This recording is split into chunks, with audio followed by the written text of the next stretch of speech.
પશ્ચિમ સૌરાષ્ટ્ર ને દ્વારકા જામનગર પોરબંદર ને પણ સારા વરસાદ એટલે વાવણી થઈ જશે. કચ્છમાં પણ સાર્વત્રિક વાવણી થાય તેવી શક્યતાઓ છે. 72 કલાક દરમિયાન ગુજરાતની અંદર વધુ વરસાદના રૂપમાં અસર કરે તેવી શક્યતાઓ છે. મોરબી, સુરેન્દ્રનગર, બોટાદ અને ભાવનગર સૌરાષ્ટ્રના 4 જિલ્લા એવા છે કે જેને આપણે રેડ એલર્ટ કહી શકીએ. ચારેય જિલ્લામાં ભારેથી અતિ ભારે મેઘ તાંડવ જેવી સ્થિતિ પણ મોરબી, સુરેન્દ્રનગરમાં જોવા મળી શકે છે. વિરમગામ, અમદાવાદ, આણંદ, નડિયાદ, ખેડા અને વડોદરા આ તમામ વિસ્તારની અંદર પણ ભારેથી અતિ ભારે વરસાદની સંભાવનાઓ રહેલી છે. આમ તો આ રાઉન્ડ છે 31 જુલાઈ સુધી ચાલશે અને 31 જુલાઈમાં પછી બધા જ ને ત્યાં સુધીમાં વરસાદનો લાભ મળશે. હાલ જોઈએ તો આજે 24 જુલાઈ અને શુક્રવારનો દિવસ છે. રાજ્યના અનેક વિસ્તારો છે, ખાસ કરીને ઉત્તર ગુજરાત, મધ્ય ગુજરાત અને દક્ષિણ ગુજરાતમાં મેઘરાજાએ બગડાટી બોલાવી છે. ભારે વરસાદથી કહી શકાય કે જે અત્યારે જ્યાં વાદળ ફાટે એવી સ્થિતિ જોવા મળી રહી છે. ખાસ કરીને સૌરાષ્ટ્રના પણ મોટા ભાગના વિસ્તારોમાં છે હળવા મધ્યમ વરસાદ જોવા મળી રહ્યા છે. અને ગત 22 જુલાઈ આપણે પરેશભાઈ સાથે વાત કરી હતી ત્યારે જ તેમણે શક્યતાઓ વ્યક્ત કરી હતી. તેમણે જે વિસ્તારોમાં શક્યતા વ્યક્ત કરી હતી ત્યાં ગઈકાલે ખૂબ સારો વરસાદ પડ્યો છે. તો હવે આગામી દિવસોમાં વરસાદની શું શક્યતાઓ છે? હજુ પણ જે કહી શકાય કે દ્વારકા, જામનગર, પોરબંદર, કચ્છ જેવા વિસ્તારોમાં વરસાદને લઈને શું શક્યતાઓ છે અને આગામી કેટલા દિવસ સુધી આ પ્રકારનો માહોલ રહેવાનો છે? અત્યારે ગુજરાત પર કઈ સિસ્ટમ સક્રિય છે? આ તમામને લઈને વાત કરવી છે. ત્યારે આપણી સાથે હવામાન નિષ્ણાંત પરેશભાઈ ગોસ્વામી જોડાઈ ચૂક્યા છે. તો હું તેમની સાથે જ સીધી વાત કરી વાત ગુજરાતી પર. પરેશભાઈ, વાત ગુજરાતીમાં ખૂબ ખૂબ સ્વાગત કરું છું. જી નમસ્કાર. પરેશભાઈ, આમ તો જયારે 22 જુલાઈ આપણે વાત કરી હતી ને ત્યારે કદાચ 3 મિનિટ ને 28 સેકન્ડે આપે કહ્યું હતું કે અમદાવાદમાં ભારે વરસાદ આવી શકે છે, પાણી ભરાઈ શકે છે. એ પ્રકારનું આપે જે કહી શકાય સ્ટેટમેન્ટ આપ્યું હતું ને ગઈકાલે એ પ્રકારના દ્રશ્યો પણ જોવા મળ્યા. તો પરેશભાઈ, હવે આગામી દિવસોમાં વરસાદને લઈને વાત કરવી છે. તો આ માહોલ કેટલા દિવસ રહેશે અને જે કહી શકાય દ્વારકા, જામનગર, પોરબંદર અને કચ્છ જેવા વિસ્તારોમાં વરસાદને લઈને શું શક્યતા છે? જો કૃપાલસિંહભાઈ, અત્યારે વરસાદ માટે ગુજરાતની અંદર વધુ વરસાદ પડે ઘણી જગ્યાએ એના માટે તમામ પરિબળો છે એ સક્રિય છે, સાનુકૂળ છે.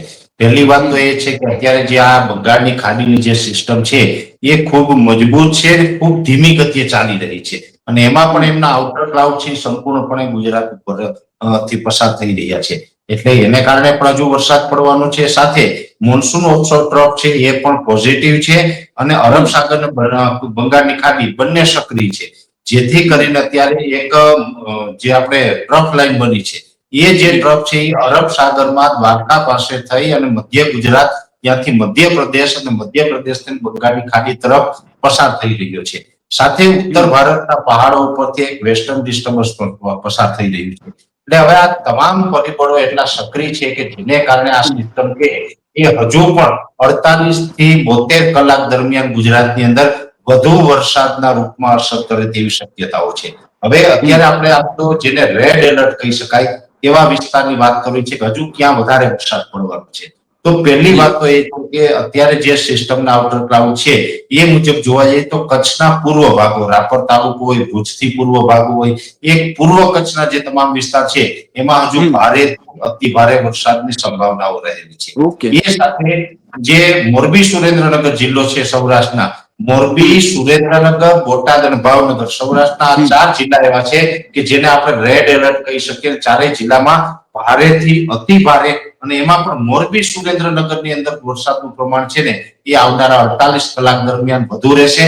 કદાચ મેઘ તાંડવ જેવી સ્થિતિ પણ મોરબી, સુરેન્દ્રનગરમાં જોવા મળી શકે છે. એ પછી જે મધ્ય ગુજરાત હશે, વિરમગામ, અમદાવાદ, આણંદ, નડિયાદ, ખેડા અને વડોદરા આ તમામ વિસ્તારની અંદર પણ ભારેથી અતિ ભારે વરસાદની સંભાવનાઓ રહેલી છે. અમદાવાદની અંદર ગઈકાલે પણ ખૂબ માત્રામાં વરસાદ પડ્યો અને હજુ એવો વરસાદ પણ કદાચ અમદાવાદની અંદર 48 કલાકની અંદર વરસી શકે છે. અમદાવાદથી લઈને અમદાવાદના જે દક્ષિણ ભાગો છે 100 થી 150 કિલોમીટરના એ તમામ ભાગોની અંદર હજુ ભારેથી અતિ ભારે વરસાદની સંભાવનાઓ રહેલી છે. એ સાથે જે આપણે કહી શકાય કે જે ઉત્તર ગુજરાત છે તો ઉત્તર ગુજરાતમાં પણ એકંદરે સાર્વત્રિક વરસાદની સંભાવનાઓ છે, જેમાં વાવ, થરાદ હોય, બનાસકાંઠા, પાટણ, મહેસાણા હોય, સાબરકાંઠાના વિસ્તાર છે, અરવલ્લીના વિસ્તાર છે, તમામ વિસ્તારની અંદર વરસાદની સંભાવનાઓ છે રહેલી છે.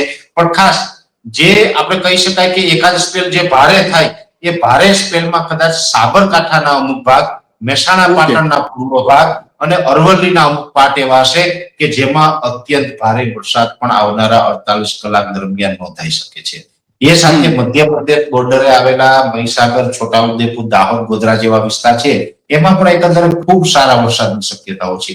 જોકે ત્યાં કોઈ કહી શકાય કે આપણે મેઘતાંડવ જેવી સ્થિતિ થાય કે અત્યંત ભારે વરસાદ પડે એવું કદાચ નહીં થાય, પણ એકંદર સારા વરસાદ છે એ છોટાઉદેપુર ને દાહોદ, ગોધરામાં સંભવ છે. એ પછી જે આપણે દક્ષિણ ગુજરાતના વિસ્તાર છે, આમ પણ દક્ષિણ ગુજરાતની અંદર છેલ્લા 4-5 દિવસની અંદર ખૂબ વરસાદ વરસ્યા છે કૃપાલસિંહભાઈ, અને હજુ પણ ત્યાં વરસાદ પડવાનો છે. જોકે ત્યાં હવે જે 3-4 દિવસથી જે વરસાદ પડતો હતો એ તીવ્રતામાં ઘટાડો થવાનો છે.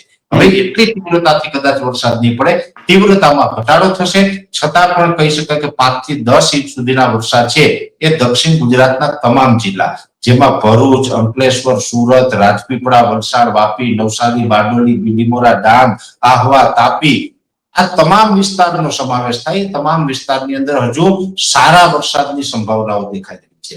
અને એ સિવાય જે સૌરાષ્ટ્રના બીજા વિસ્તાર છે કે જેમ કે રાજકોટ, જુનાગઢ, ગીર સોમનાથ, અમરેલી, આ વિસ્તારની અંદર પણ એકંદરે સારો વરસાદ, અત્યંત ભારે કે અતિવૃષ્ટિ ન થાય પણ એકંદરે સારો વરસાદ આ ચારેય જિલ્લામાં જોવા મળે તેવું અનુમાન છે. અને હવે વાત છે આપણે પશ્ચિમ સૌરાષ્ટ્રની.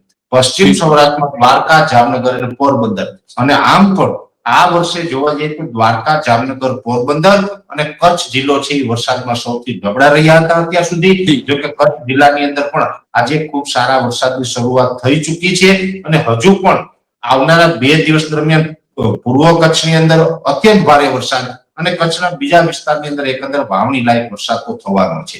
એવી જ રીતે પશ્ચિમ સૌરાષ્ટ્રનું જે દ્વારકા, જામનગર, પોરબંદર વાળો જે વિસ્તાર છે એ વિસ્તારની અંદર બીજા વિસ્તારોની જેમ ભારે વરસાદ નથી થવાનો, પણ એકંદર ખેડૂત વાવેતર કરી શકે એવો 2 ઇંચથી લઈને 3-4 ઇંચ સુધીનો વરસાદ સંભવ છે. એટલે જે દ્વારકા, જામનગર, પોરબંદરમાં આમ તો આજથી વરસાદની શરૂઆત પણ થઈ ચૂકી છે. બિલકુલ બિલકુલ. બધા જ સેન્ટરમાં નહીં પણ ઘણી જગ્યાએ વરસાદની શરૂઆત થઈ ચૂકી છે, અને હજુ પણ આવનારા 2 થી 3 દિવસ ત્યાં વરસાદ છે એ પડે અને વાવણી લાયક વરસાદ થઈ જાય તેવી શક્યતાઓ છે. એટલે આ પ્રકારે જે કૃપાલસિંહભાઈ ઓલ ઓવર ગુજરાતમાં મેં તમને જિલ્લા વાઇઝ વાત કરી, પણ આ વાત થઈ આવનારા 48 થી 72 કલાકની, બરાબર છે. તો એનો મતલબ એવું પણ નથી કે 72 કલાકમાં આ વરસાદ પછી બંધ થવાનો છે, કેમ કે 72 કલાક તો ભારેથી અતિ ભારેના જે વાત હતી એ વાત છે. વરસાદ તો 72 કલાક પછી પણ ચાલુ રહેવાનું છે. એટલે આમ તો આ રાઉન્ડ છે 31 જુલાઈ સુધી ચાલશે, અને 31 જુલાઈમાં પછી બધા જ ને ત્યાં સુધીમાં વરસાદનો લાભ મળશે. ભલે એ આપણે 48 કે 72 કલાક ભારે વરસાદ હશે, એ પછી વરસાદની તીવ્રતા ઘટી જાય, કદાચ વિસ્તાર પણ અમુક જગ્યાએ ઘટે, પણ વરસાદ છે સામાન્યથી મધ્યમ છે 31 તારીખ સુધી ચાલુ રહેવાના છે. અને પશ્ચિમ સૌરાષ્ટ્ર ને દ્વારકા, જામનગર, પોરબંદર ને પણ સારા વરસાદ એટલે વાવણી થઈ જશે. કચ્છમાં પણ સાર્વત્રિક વાવણી થાય તેવી શક્યતાઓ છે, અને બીજા જિલ્લાઓ છે એમાં તો ઓલરેડી વાવણી લાયક છે, પણ હજી પણ ત્યાં વરસાદ પડવાનો છે. મોરબી, સુરેન્દ્રનગર તો એવા જિલ્લા છે બંને કે ભાગ્યે જ ક્યારેક ત્યાં ભારે વરસાદ પડતો હોય છે, બાકી ત્યાં સામાન્યથી મધ્યમ વરસાદ હોય.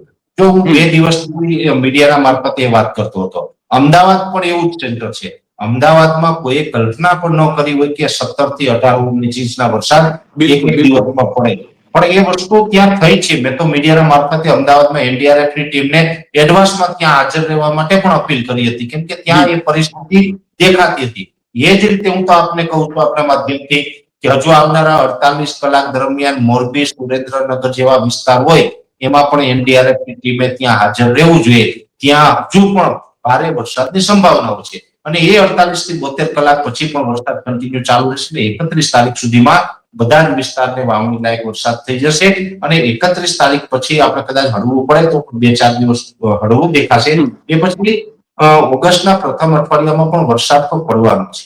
જોકે આ સાર્વત્રિક રાઉન્ડ છે, ભારેથી અતિ ભારે રાઉન્ડ છે. એ પછી કદાચ સાર્વત્રિક ન હોય પણ ગુજરાતના ઘણા બધા વિસ્તારને વરસાદ આપે એવું ઓગસ્ટના પ્રથમ સેશનમાં પણ વરસાદ જોવા મળી શકે છે.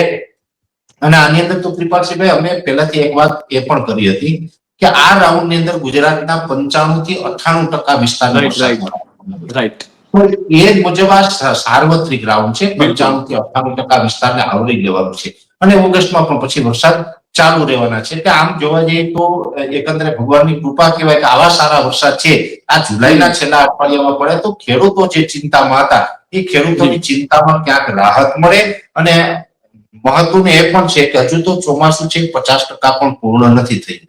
ચોમાસાના હજુ 120 દિવસ ટોટલ હોય છે વર્ષમાં. 120 દિવસમાંથી આજે આપણે જોવા જઈએ તો 44 દિવસ આપણે પસાર કર્યા છે. તો હજુ ચોમાસું ઘણું બાકી છે, એટલે સમયાંતરે વરસાદ પડતા જ જવાના છે. ગુજરાતનું ચોમાસું નબળું બિલકુલ નથી થવાનું.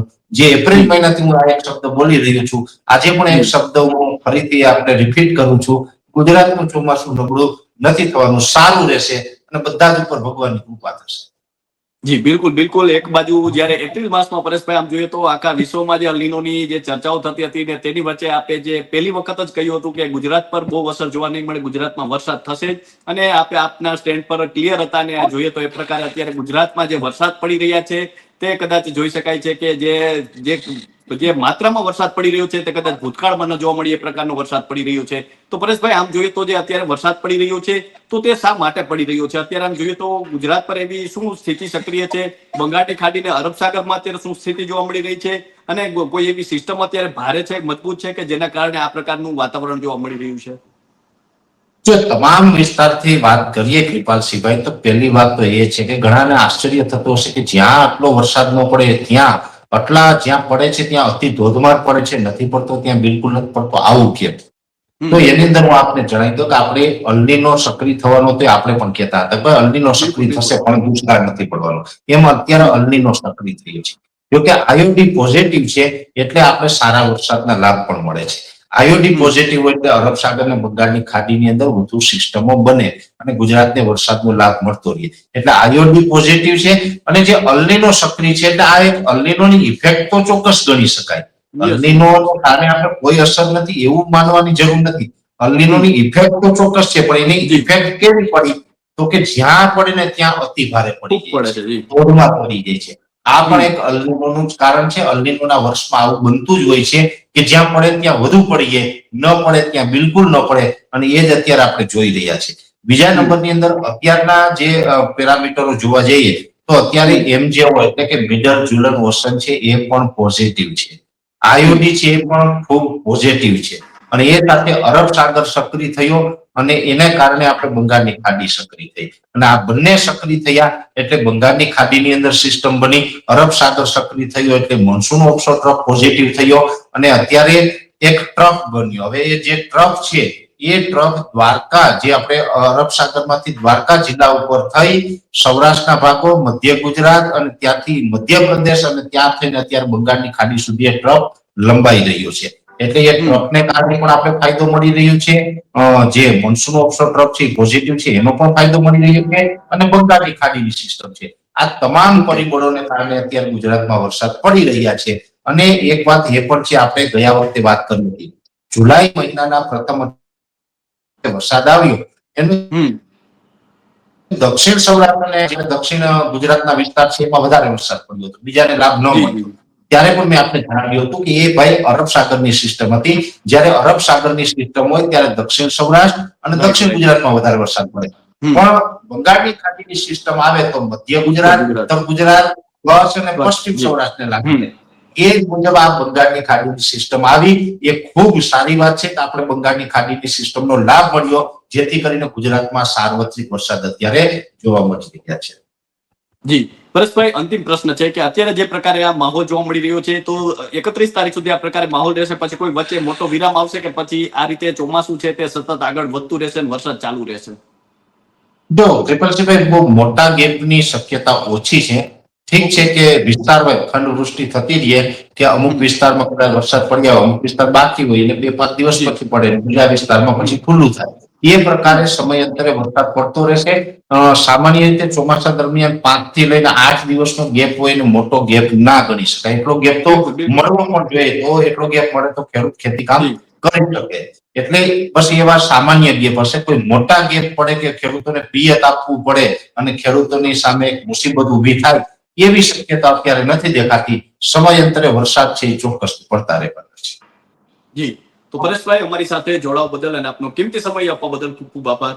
તો આ હવામાન નિષ્ણાંત પરેશભાઈ ગોસ્વામી. ખાસ કરીને જે રીતે આપણે જોઈએ તો પરેશભાઈ અત્યારે સતત જે રિસર્ચ કરતા હોય છે ચોમાસાને લઈને, સતત અપડેટ પણ આપને આપતા રહે છે. અને આમ જોઈએ તો જ્યારે તેમને શરૂઆતમાં જ કહ્યું હતું જે અલ્નીનોને લઈને કે અલ્નીનોની જે કહી શકાય કે આપણે જે ચર્ચાઓ થતી હતી કે આ વર્ષે છે તે વરસાદ ઓછો પડશે અથવા જે કહી શકાય કે અનાવૃષ્ટિ થશે, પરંતુ જે પ્રકારે તેમણે કહ્યું હતું કે વરસાદ પડશે, સારું પડશે, પાક થઈ જાય તે પ્રકારનો પડશે અને વરસાદ પડી પણ રહ્યો છે.